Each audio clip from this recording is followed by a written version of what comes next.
you're here for a reason, and you're here even if you feel like you're not here to help and to serve, you're here for that. And you're also here to experience a miracle, and you deserve a miracle, and you deserve to have a healing too, and to feel good. And even if you feel really sad and low and down, know that I love you and God loves you, and it'll get better. I just want you to know that you're going to be okay. I'm so happy to have Kimberly Meredith with me today. Kimberly had a near death experience she would like to share with us. Kimberly, thank you for being my guest. I'm really honored to have you, and I'm excited to hear about your near death experience. Thank you for having me on your show today. I'm really honored. The honor is definitely all mine. So take me back and tell me what happened. How did you almost die? Yeah. So I had a 80-pound American Bulldog named Rocky, and he was about to get put down in a shelter. He was a fighter dog and very severely abused. And I had just come out of being in the hospital. I was severely sick, and I was about 95 pounds, and I had taken him out for a walk, and which I shouldn't have been doing because I was very sick at the time. And he was just sort of getting used to people, and a gardener thought he was going to attack him, which he wasn't. And we were walking down the street, and I was weak and shouldn't have been out with him, but we were just going to go out for a few steps. And the gardener had, one of those blowers, and he thought Rocky was going to go at him, but Rocky sort of like kind of lunged a little bit towards him because I think he thought he was going to push the blower in his face, and he was trying to protect me. And Rocky lunged at him, but when he went to lunge at him, it was a little bit too much, and he threw me into the street. Rocky went running after the gardener, and when I threw back into the street, my head cracked open. And I remember when I fell backward like that, um, I went back and I went backward, and I looked up, and I kind of just felt like this fluid running into the back of my head and chills going down my body, and just a amazing amount of light flowing through me. And I feel the goosebumps right now as I talk about it, with chills.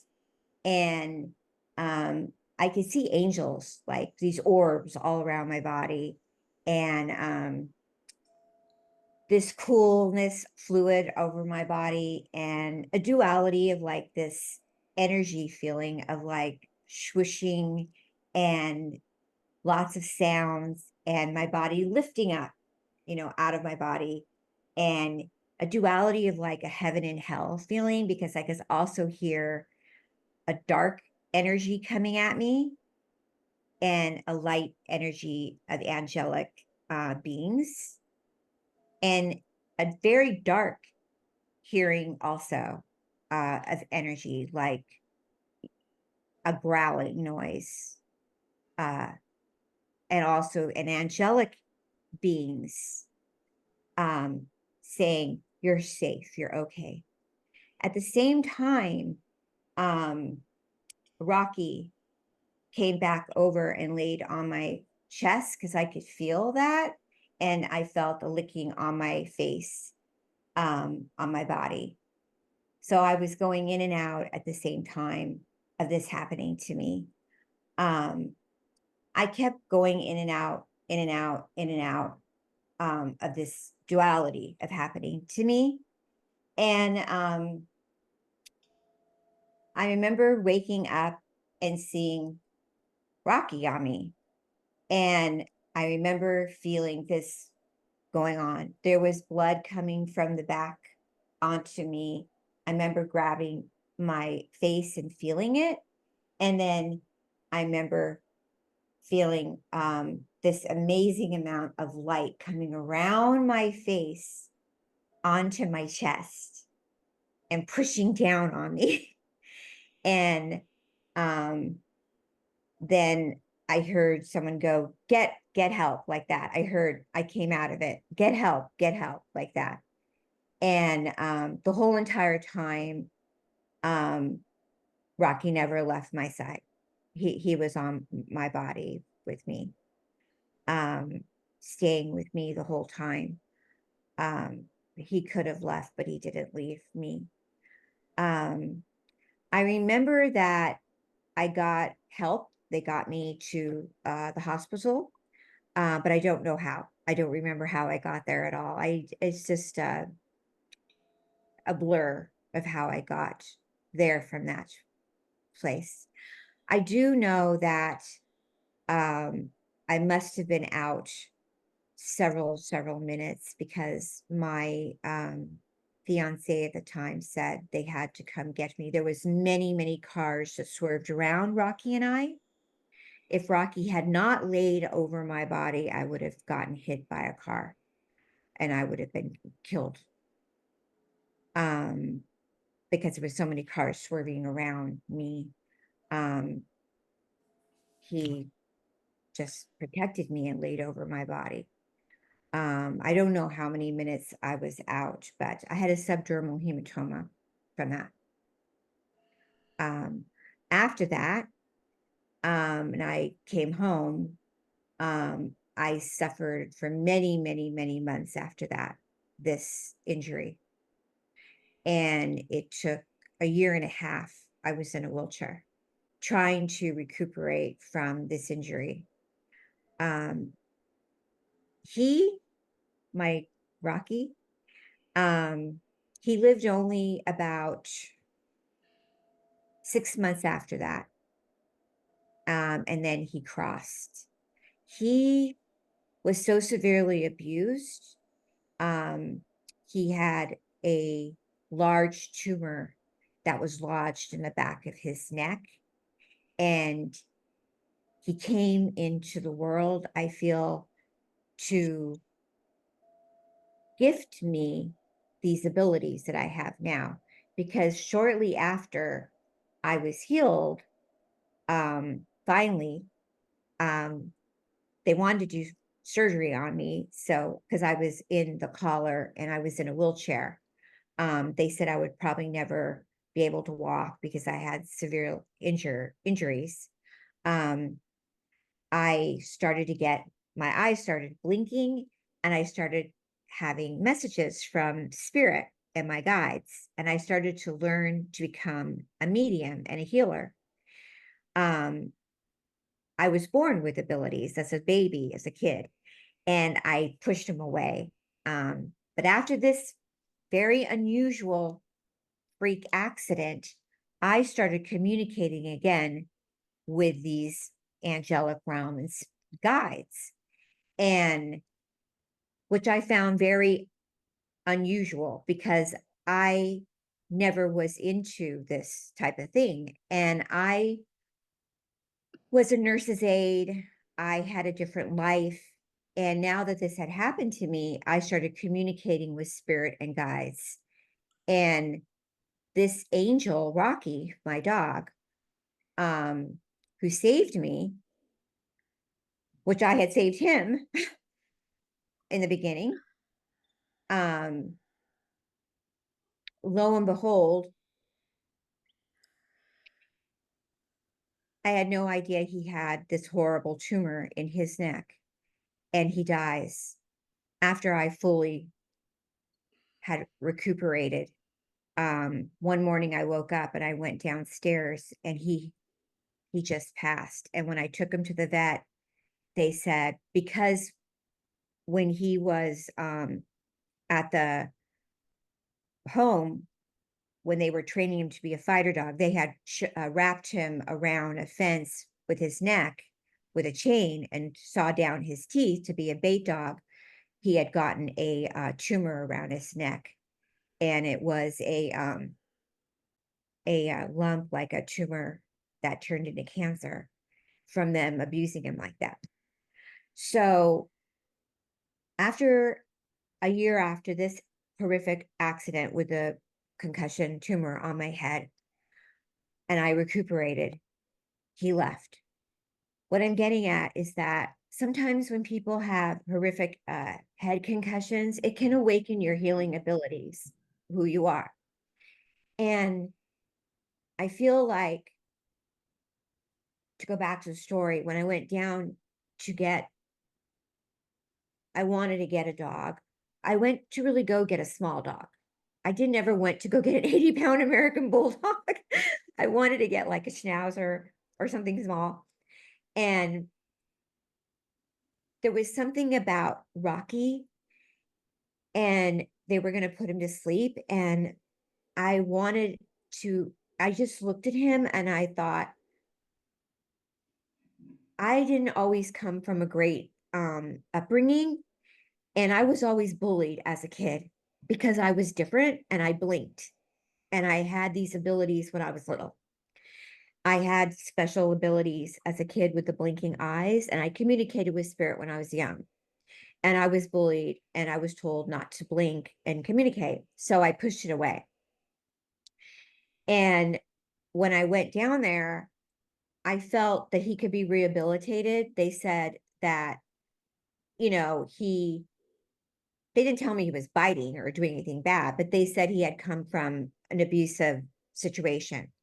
So when I got him and brought him home, I started him in some training, and I thought he was getting better and all that. And then I had gotten sick, and I thought he was going to be okay and everything. And then when I took him out for that walk that day, I don't think intentionally was meaning to go after the gardener, but I think everything works out the way God's plan is. And he was a warrior. American Bulldogs are amazing. And he saved my life. And actually, he woken up this ability back in me again. And Rocky is a hero. He has saved thousands of lives within teaching this. Now, what I go out and do is I help people awaken their abilities too. And what happened to me after he crossed over is he gave me the courage to live and to write the book I have.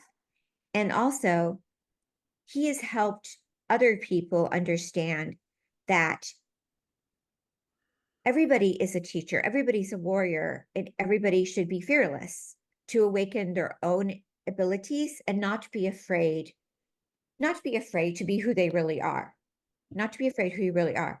Also, they told me many times I would never walk again. The hematoma was so bad with all the fluid and everything, I would never hold my neck up again. And every day is a blessing for me because it could still, I could still go back into a wheelchair again. So every day is a blessing. The reality is that from the time that I hit the pavement and I went out and I went to the other side, I saw my ancestors, I saw my great grandmother, I saw my shaman grandmother who was the healer, which I didn't know because when I saw her face, I had never met her. I was a baby before, and I didn't know this until after I told my aunt. I saw this woman. She was coming to me and she said, well, your great grandmother was a shaman and a healer. And I said, I didn't know that. I saw Christ. I saw Jesus. I saw all of this.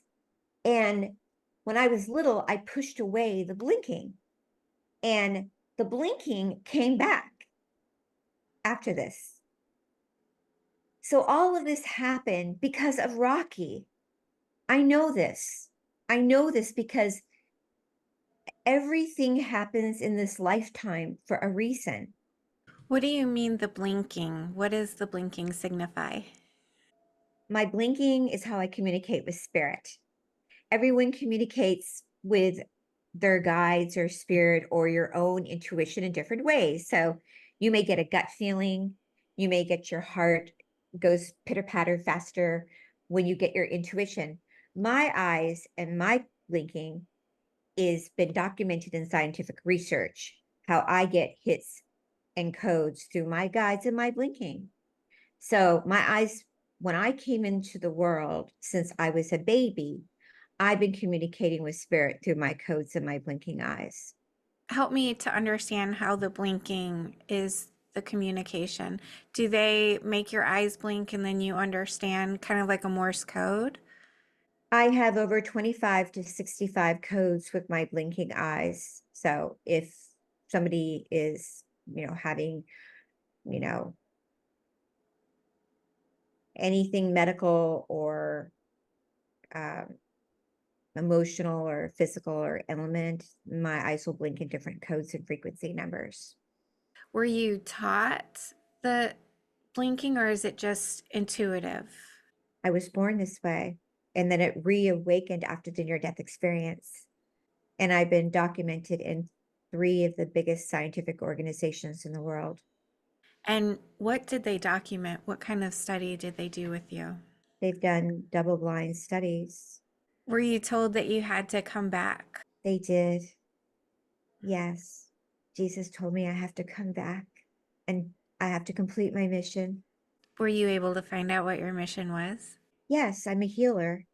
And you help people to heal through your blinking. Yeah, and I'm a spiritual teacher. You are a trance channeler. Can you tell me what a trance channeler is? It's a deeper state, like Edgar Casey would go into. So I'm a trance channel. So I go into a deeper state of, it's not a psychic, it's not a me. I'm a psychic and a medium. So it's just a deeper state of consciousness that I go into. So I trance. And when you're in this trance state, are you present or where are you? I am present. It's just a deeper state of trancing. So I do something that's called soul frequency readings, which means everybody has a soul consciousness and frequency to their bodies. So I was born a star seed, and their higher consciousness, where we're going, is into like a higher awakening right now. So everybody has a frequency to them. Everybody has a number attached to them. Tell me more about this frequency change that I guess, are you Well, like channeling? my book is called The Awakening to the Fifth Dimension, Discovering the Soul's Path to Healing. And that book right now, which is by Hay House and St. Martin's Press and Penguin Random House, that book is about the awakening that we're having right now. And the next thing that I'm doing right now, I'm channeling so many soul frequency numbers, is very important because we're moving into a vast awakening of frequencies and numbers. So everybody has a soul frequency. So um, it's important to understand why some people are getting along and some people are not, and you can't force it because you have a frequency. So like the fifth dimension is what that book is about, and understanding that we all need to be in that fifth dimensional frequency to survive. But if your home is not in that fifth dimensional frequency and your food's not in the fifth dimensional frequency, because the world right now is in a third dimensional frequency. Is this something that everyone is going to move into this fifth dimension? We already are starting to move into that right now because we're moving out of a third dimensional state because we can't drink the water. We have to change the water. We have to change our food. We have to change our vitamins. We have to change everything so we can survive. And we are rapidly doing that. And then understanding soul frequency is a whole other uh, vast movement that's going on. But the awakening of this fifth dimension. That's why, so the reason why this book was made is because they saw me doing the hands-on healing work in the fifth dimension, um, is the miracle healings that take place that I've been doing since I was a baby.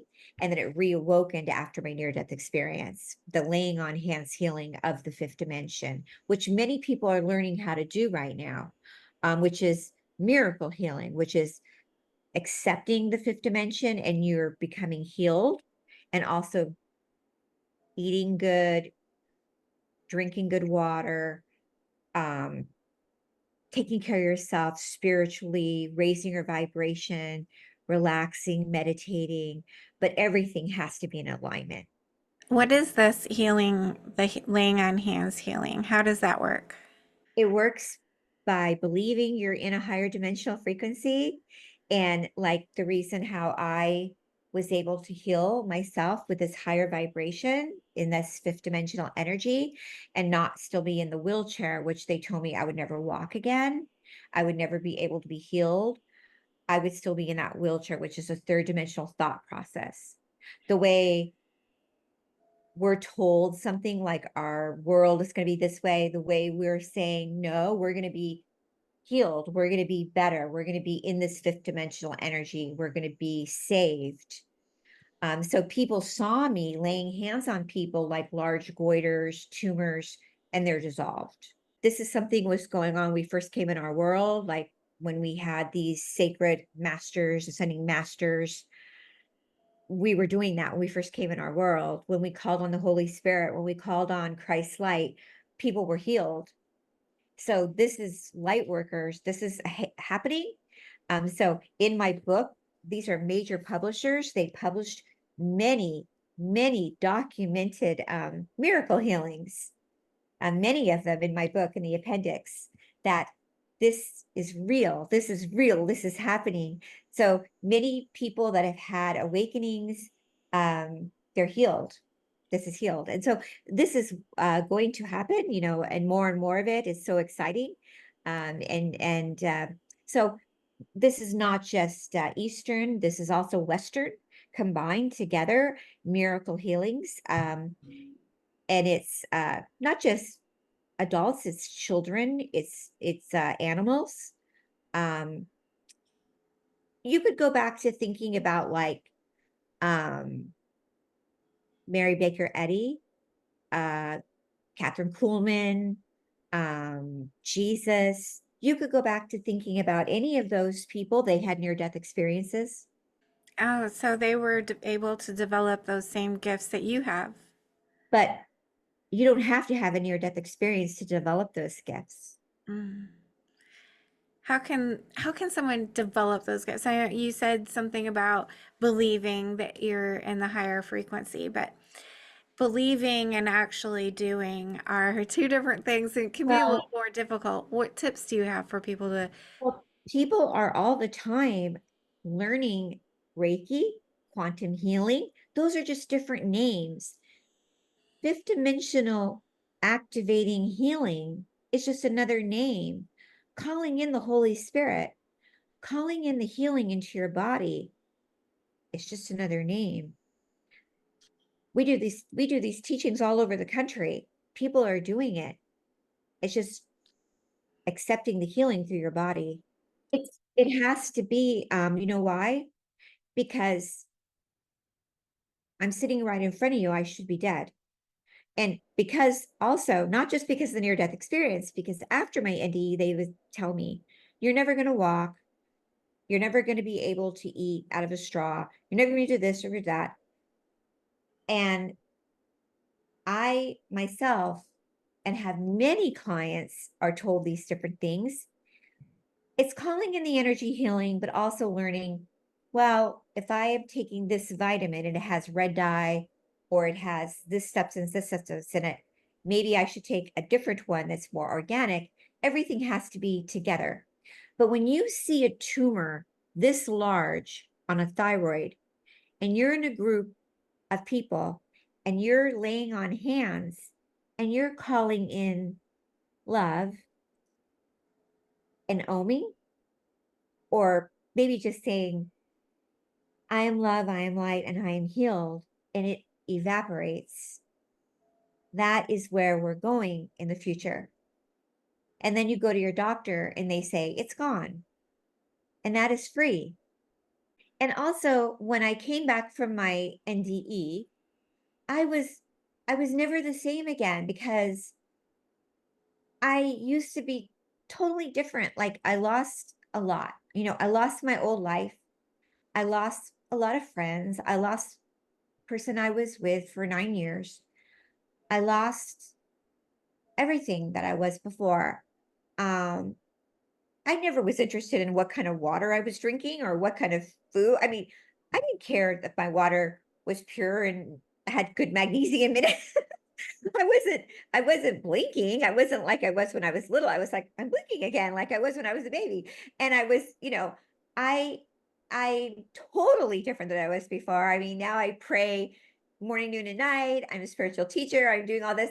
And it was very bizarre. I was like, this is just different, I'm like, and also I got discovered, in my living room by hundreds of people coming to me.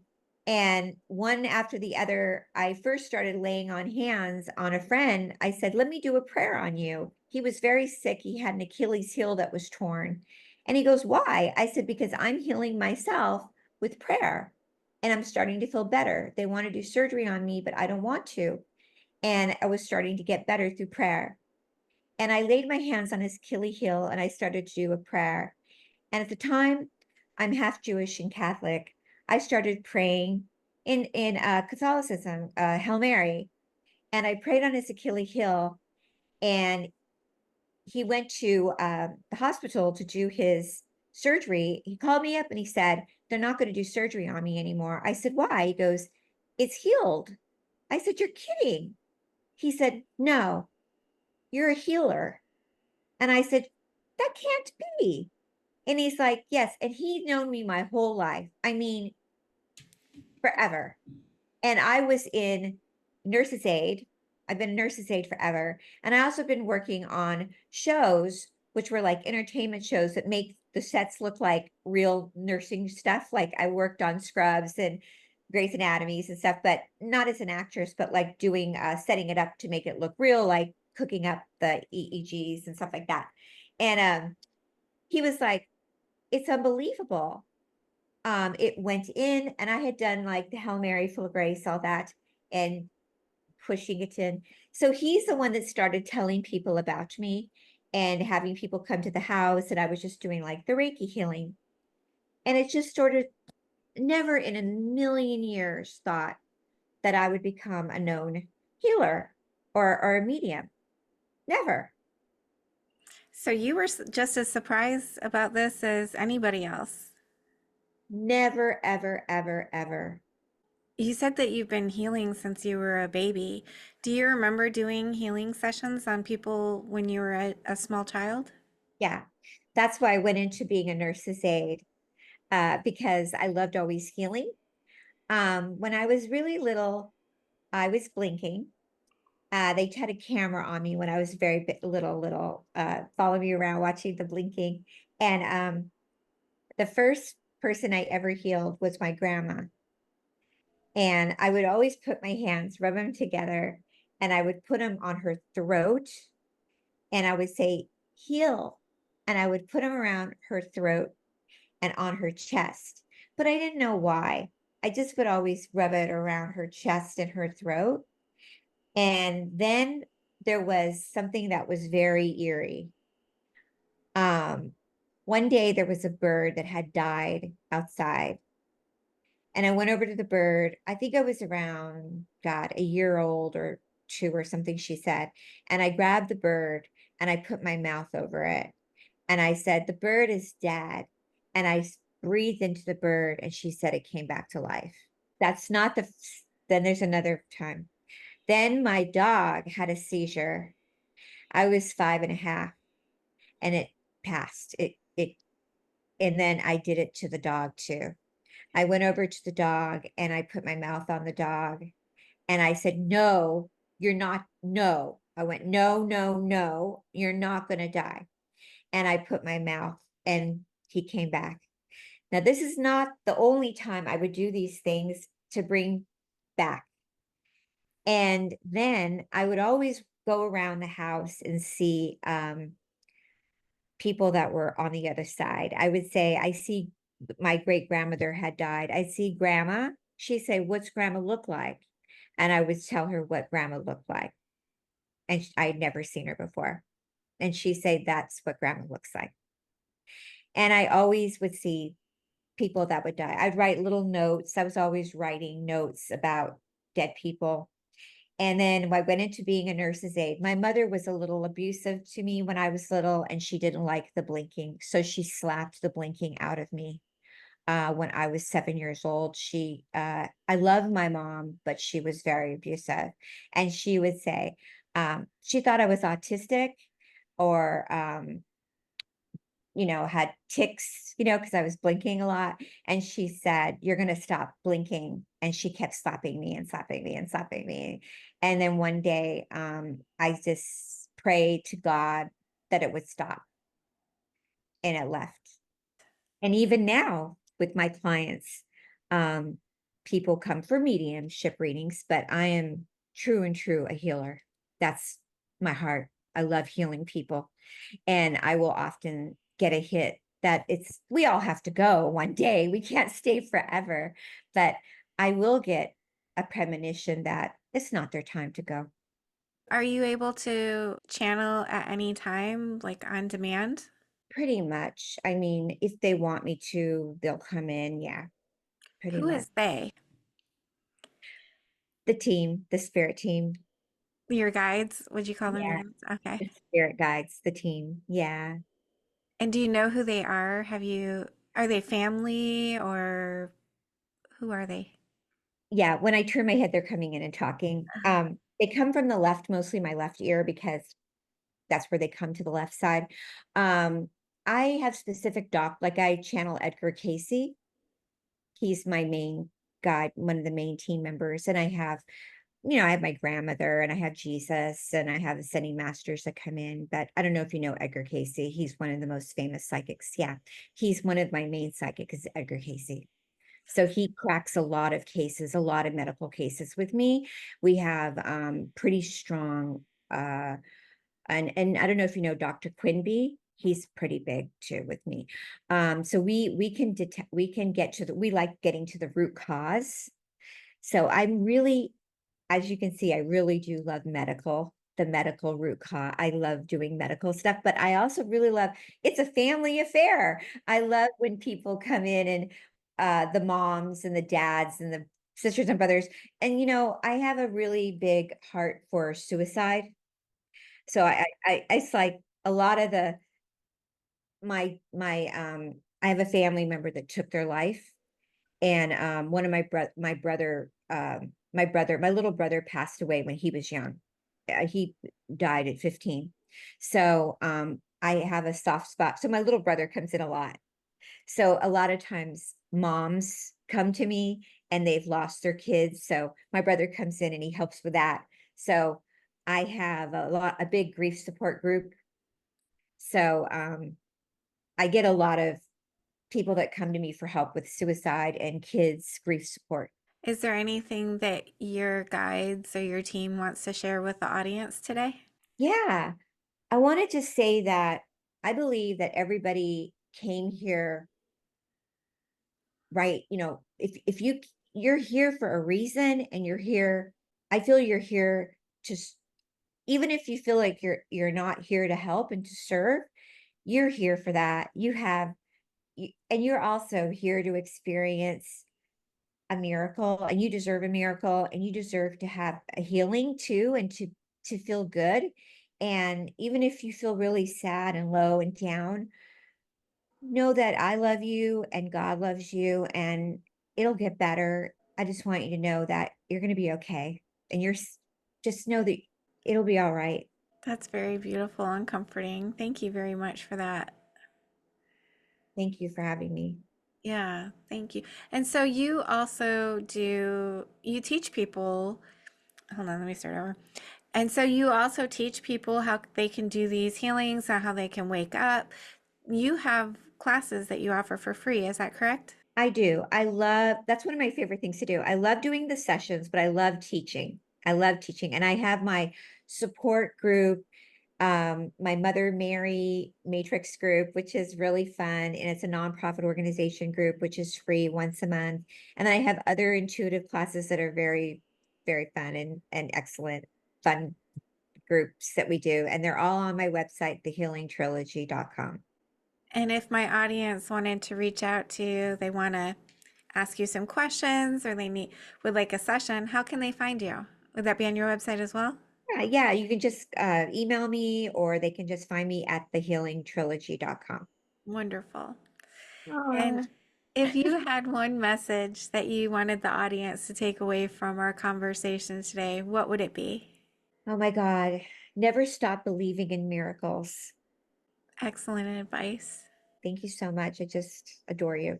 Oh, I adore you too. Thank you so much for being my guest. This has been really amazing for me, and I've enjoyed meeting you and learning about your experience very much. Thank you. Thank you for being here. I just want to tell you how much I appreciate you being here and supporting my channel. If you haven't already subscribed, please consider subscribing if you enjoy near-death experiences and other spiritually transformative stories. It helps the algorithm know that this information is useful and push it out to more people. And that's the goal, to get as many people to know that we are eternal spiritual beings and that we never die. Our bodies might die, but our essence will never die. And I want people to live with less fear. Let's all spread the word. Like, comment, subscribe, share, hit that little notification bell so you get all the notifications when my videos post. Thank you for all of your support. I'm sending love to you.